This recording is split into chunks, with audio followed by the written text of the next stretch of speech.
Hello everyone. इस video में हम राजस्थानी बोलियां और राजस्थान का जो साहित्य है, किसने कौन सा ग्रंथ लिखा, उससे रिलेटेड जो इंपॉर्टेंट क्वेश्चंस है जो एग्जाम्स में बार बार पूछे जाते हैं, जो आरएएस से लेकर RAS first grade, second grade, third grade, ठीक है, पटवार, एसआई, कांस्टेबल, हर एग्जाम्स के हिसाब से राजस्थान के जो भी कॉम्पिटिटिव एग्जाम्स हैं उनसे रिलेटेड बहुत ही इंपॉर्टेंट क्वेश्चंस हैं ये, और हर एग्जाम में इन टॉपिक से एक दो क्वेश्चन आते रहते हैं। ठीक है, तो चलो स्टार्ट करते हैं।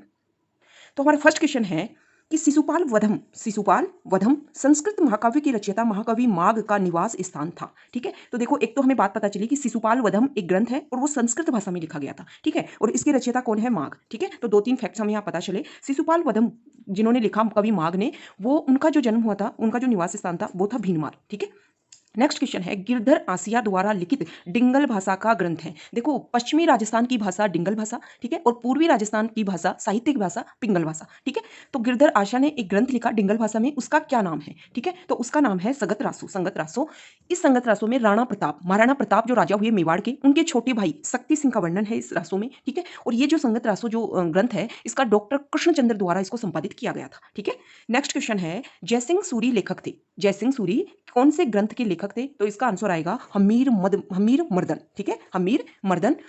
देखो, इसमें रणथंभौर का एक राजा हुआ था हमीर देव चौहान। रणथंभौर का एक राजा हुआ था हमीर देव चौहान, उसका वर्णन है इसमें हमीर मर्दन में, और जयसिंह सूरी इसके लेखक थे। ठीक है, नेक्स्ट क्वेश्चन है बीकानेर के राठौड़री ख्यात के लेखक कौन थे? देखो, जो बीकानेर की राठौड़री ख्यात है उसको दयाल दासरी ख्यात भी बोला जाता है, और ख्यात का अर्थ हमें पता है किसी भी जगह का विस्तृत इतिहास। ठीक है, किसी भी जगह को ख्याति दिलवाना, इसके लिए उसका विस्तृत इतिहास लिखा जाता है। ठीक है, तो ख्यात का मतलब होता है विस्तृत इतिहास, और वाद का मतलब होता है संक्षिप्त इतिहास। ठीक है, तो बीकानेर के राठौड़री ख्यात के लेखक जो है उनका नाम है दयालदास। ठीक है, देखो, जो दयालदास थे वो बीकानेर के राजा हुए रतन सिंह। बीकानेर के महाराजा हुए रतन सिंह 1828 से 1851 तक उनका शासनकाल था। उनके समय में दरबारी कवि थे। ठीक है, और इन्होंने जो ये बीकानेर की राठौड़री ख्यात है वो डिंगल भाषा में लिखा था। किस भाषा में लिखा था? डिंगल भाषा में लिखा था। इसमें बीकानेर में राठौड़ वंश की शुरुआत हुई वहां से, और महाराजा सरदार सिंह तक का इतिहास लिखा गया है इसमें। बीकानेर में राठौड़ वंश की शुरुआत हुई। ठीक है, राव बीका ने की थी, हमें पता है। ठीक है, राव जोधा का बेटा, मारवाड़ का राव जोधा, उसका बेटा राव बीका ने बीकानेर में राठौड़ वंश की शुरुआत की थी वहां से, और महाराजा सरदार सिंह तक का इतिहास इसमें लिखा गया है। ठीक है, और वो दो भागों में लिखा गया है। ठीक है,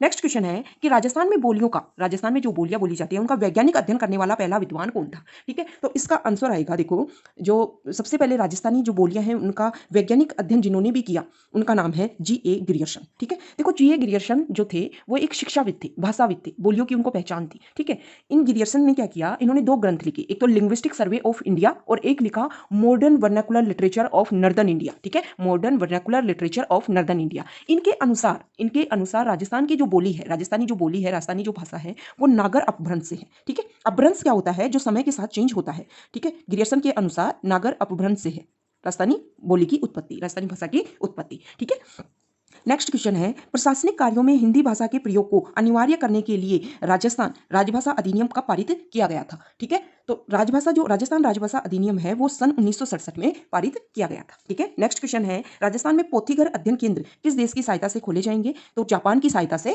खोले जाएंगे। ठीक है, नेक्स्ट क्वेश्चन है चंद्रबरदाई द्वारा लिखित पुस्तक का नाम क्या था? तो चंद्रबरदाई ने लिखी थी पृथ्वीराज रासो, और ये पृथ्वीराज रासो अजमेर का चौहान वंश का पृथ्वीराज चौहान की जीवनी है ये। ठीक है, नेक्स्ट क्वेश्चन है, ठीक है, नेक्स्ट क्वेश्चन है हमारा कि राजस्थानी भाषा का उत्पत्ति काल है। देखो, राजस्थानी भाषा की उत्पत्ति जो हुई थी वो 12वीं सदी का अंतिम चरण में होने लगी थी। उससे पहले अपभ्रंश से, नागर अपभ्रंश से कोई मानता है, मतलब कोई सोर्स से नहीं, अपभ्रंश से राजस्थानी भाषा की उत्पत्ति मानता है, लेकिन राजस्थानी भाषा जो स्वयं के रूप में जो उत्पन्न होने लगी थी वो 12वीं सदी का अंतिम चरण था। ठीक है, नेक्स्ट क्वेश्चन है प्रत्यक्ष जीवन के शास्त्र के रचयिता थे। तो प्रत्यक्ष जीवन के शास्त्र के रचयिता थे हीरालाल शास्त्री। ठीक है, नेक्स्ट क्वेश्चन है हम्मीर रासो किस भाषा का ग्रंथ है? ठीक है, देखो, हम्मीर रासो पहले तो हमें पता होना चाहिए कि जोधराज कवि ने इसको लिखा था हम्मीर रासो को। हम्मीर रासो जो है वो पिंगल भाषा का ग्रंथ है। ठीक है, इसमें रणथंभौर के हम्मीर देव चौहान और अलाउद्दीन खिलजी के बीच में जो 1301 में जो युद्ध हुआ था, रणथंभौर का युद्ध, उसका वर्णन है। ठीक है, इस युद्ध में क्या हुआ था कि जो यहाँ के राजा थे, ठीक है, और सेना थी, उन्होंने केसरिया धारण किया, और हमीर देव की रानी थी रंगदेवी। उन्होंने क्या किया कि रणथंभौर किले में एक पद्मला तालाब है, उसमें कूदकर जल जौहर किया था।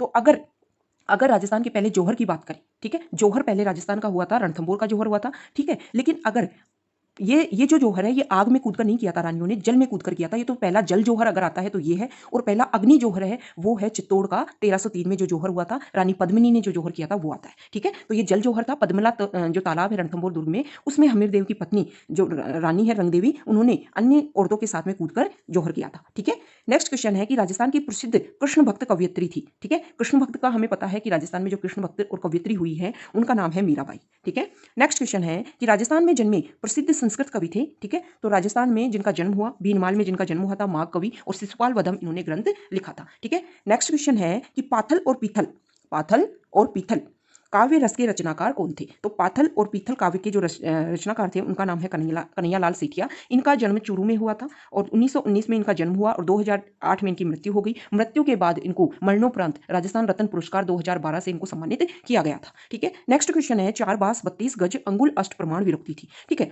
देखो ये विरोक्ति जो है, ये उक्ति है, वो चंद्रप्रदाई ने गाई थी और किसके लिए गाई थी? पृथ्वीराज चौहान के लिए गाई थी। देखो ऐसा माना जाता है कि पृथ्वीराज चौहान और मोहम्मद गोरी के बीच में 2 युद्ध हुए थे, तराइन का प्रथम युद्ध और तराइन का द्वितीय युद्ध। प्रथम युद्ध में पृथ्वीराज चौहान ने हरा दिया था मोहम्मद गोरी को, लेकिन दूसरे युद्ध में माना जाता है कि जयचंद गढ़वाल ने साथ दिया किसका? मोहम्मद गोरी का, और हार होती है किसकी? हार होती है पृथ्वीराज चौहान की। ठीक है, तो इसमें ये माना जाता है कि पृथ्वीराज चौहान की मृत्यु हो जाती है। लेकिन पृथ्वीराज चौहान से रिलेटेड एक मूवी आई थी, उसमें ये दिखाया गया था कि पृथ्वीराज चौहान को मोहम्मद गोरी बंदी बनाकर अपने साथ ले जाता है और दिल्ली और अजमेर वाला जो क्षेत्र है उस पर अधिकार कर लेता है मोहम्मद गोरी। अब वहां पर ले जाकर क्या किया जाता है कि पृथ्वीराज चौहान को अंधा बना दिया जाता है। पृथ्वीराज चौहान के साथ में उनका दरबारी विद्वान चंद्रप्रदाई साथ में रहता है पृथ्वीराज चौहान के। अब क्या होता है कि वहां पर युद्ध का कौशल चल रहा होता है और उसमें पृथ्वीराज चौहान भी पार्टिसिपेट करते हैं, वो अंधे बन चुके हैं। ठीक है, तो उनको चंद्रप्रदाई, ये सामने बैठा हुआ है मोहम्मद गोरी सिंहासन के ऊपर। ठीक है, और चंद्रप्रदाई और पृथ्वीराज चौहान उनके सामने खड़े हुए हैं। ठीक है, तो उनको एक इशारा करके, ये उक्ति बोल करके चंद्रप्रदाई उनको उनकी जगह बताता है डायरेक्ट कि मोहम्मद गोरी कहां बैठा हुआ है, आप उनके ऊपर आक्रमण कर सकते हो। कि 4 बांस 32 गज अंगुल अष्ट प्रमाण, 4 बांस 32 गज अंगुल अष्ट प्रमाण ता ऊपर सुल्तान है। मतलब इतनी ये उन्होंने देखो मैथमेटिक्स लगाई और इतना उन्होंने ये बताया कि 4 बांस जितना ऊंचा है वहां पर सामने सुल्तान बैठा हुआ है, ता ऊपर सुल्तान है, मत चूके चौहान। और ऐसा बोलते हैं कि पृथ्वीराज चौहान ने जो बाण चलाया वो डायरेक्ट जाके मोहम्मद गोरी के लगता है और मोहम्मद गोरी की मृत्यु हो जाती है। ठीक है, और उसके बाद में पृथ्वीराज चौहान और चंद्रप्रदाई भी एक दूसरे को मार लेते हैं। मतलब वो विदेशी आक्रमणकर्ताओं के हाथ से नहीं मरते हैं। ठीक है, तो ये उक्ति चंद्रप्रदाई ने लिखी थी, चंद्रप्रदाई ने बोली थी पृथ्वीराज चौहान को, और इस उक्ति से उनमें साहस का उद्भव हुआ था, जिससे उन्होंने मोहम्मद गोरी को मार गिराया था। ठीक है, नेक्स्ट क्वेश्चन है कि हमें बोली दे रखी है कि ये बोली कौन सी जगह बोली जाती है, कौन से जिले से रिलेटेड बोली जाती है। ठीक है, तो देखो जो जगरोती बोली है वो बोली जाती है करौली में। जगरोती बोली है वो करौली में बोली जाती है, मतलब ए में 4। ठीक है, जो ढाटी बोली है वो बाड़मेर में बोली जाती है। ठीक है, जो नागरचाल बोली है ना वो सवाई माधोपुर के तो पश्चिमी भाग में। ठीक है, और टोंक के दक्षिणी और पूर्वी भाग में बोली जाती है नागरचौल बोली। ठीक है, और जो धावड़ी जो बोली है वो उदयपुर की एक उप बोली है। ठीक है, तो ए में 4th, ठीक है, बी में 3rd। ठीक है, तो बी में 3rd एक ही ऑप्शन में है। अगर हमें ये पता होता, मान लो अपन को 3 बोलियों का नहीं पता है, ठीक है, लेकिन अब हमें पता है कि ढाटी जो बोली है वो बाड़मेर में बोली जाती है, तो तब भी हम इस क्वेश्चन को सोल्व कर सकते थे। ठीक है, क्योंकि बी में 3rd सिर्फ एक ही ऑप्शन में है और सब में 1st 2nd दे रखा है, तो बी का जो सही आंसर है वो है बाड़मेर। ठीक है, तो इसका आंसर आ जाएगा 1st। नेक्स्ट क्वेश्चन है कि राजस्थानी भाषा का स्वर्ण युग किस काल को कहा जाता है। ठीक है, तो देखो राजस्थानी भाषा का जो स्वर्ण काल है वो 1650 ईस्वी से 1850 ईस्वी के टाइम को बोला जाता है। ठीक है, नेक्स्ट क्वेश्चन है अहिरवाटी बोली राजस्थान किस क्षेत्र में बोली जाती है। तो देखो हमें पता है कि जयपुर का जो उत्तरी भाग है, हरियाणा टच वाला जो भाग है, बहरोड मंडावर कोटपुतली, ये वाला जो भाग है वो अहिरवाटी क्षेत्र बोला जाता है। ठीक है, क्योंकि यहाँ पर यादव जाति या फिर अहिर जाति की बहुसंख्या में ये लोग मिलते हैं। ठीक है, इस कारण जो यहाँ पर बोली जाती है उसको अहिरवाटी के नाम से जाना जाता है। ठीक है, नेक्स्ट क्वेश्चन है कि जो रचनाएं कर रखी हैं, ठीक है, मतलब जो लेखक हैं, ठीक है, और उन्होंने जो ग्रंथ लिखे हैं उनको आपस में मैच करना है अपन को। ठीक है, देखो जो नाभादास ने जो ग्रंथ लिखा उसका नाम है भक्तमाल, मतलब 1st में 2nd। ठीक है, जो जाडाचारण जो है उन्होंने लिखा था शार्दुल परमार। ठीक है, उन्होंने शार्दुल परमार लिखा था। ठीक है, और जो जान कवि उन्होंने लिखा था कायम रासो। ठीक है, और अग्रदास ने लिखा था ध्यान मंजरी। तो इसका ऑप्शन आंसर आ जाएगा 1st। नेक्स्ट क्वेश्चन है कि राजस्थानी साहित्य की प्रारंभिक रचना हंसावली रचित है। राजस्थानी साहित्य की एक प्रारंभिक रचना है हंसावली, वो रचित है। ठीक है, तो वो असाहित द्वारा रचित है। हंसावली को किसने रचना की थी? असाहित ने रचना की थी। ठीक है, नेक्स्ट क्वेश्चन है कि गलालैंग वीर काव्य की स्थापना किसने की थी। गलालैंग वीर काव्य की स्थापना किसने की थी? तो हमें पता होना चाहिए कि ये जो ग्रंथ है गलालैंग जो वीर काव्य की जो ग्रंथ है इसकी जो रचना की थी, स्थापना की थी, वो की थी अमरनाथ जोगी ने। देखो रूसी कथाओं की, मतलब रूस में जो कथाएं लिखी गई हैं उनको राजस्थानी अनुवाद उसका रूसी कथाओं का राजस्थानी अनुवाद का क्या नाम है? गजबन। ठीक है, तो एक तो हमें ये पता चला इससे कि रूसी कथाओं का राजस्थानी अनुवाद का नाम है गजबन के लिए सोवियत लैंड नेहरू पुरस्कार किसे प्रदान किया गया था? तो देखो ये प्रदान किया गया था लक्ष्मी कुमारी चूड़ावत को। ठीक है, तो लक्ष्मी कुमारी चूड़ावत ने जो रूसी कथाएं हैं उनका राजस्थानी अनुवाद किया था और उसका नाम था गजबन। उसके लिए उन्हें सोवियत लैंड नेहरू पुरस्कार प्रदान किया गया था। ठीक है, ये जो लक्ष्मी कुमारी चूड़ावत है वो मेवाड़ क्षेत्र से संबंध रखती है। ठीक है, ओके, थैंक यू।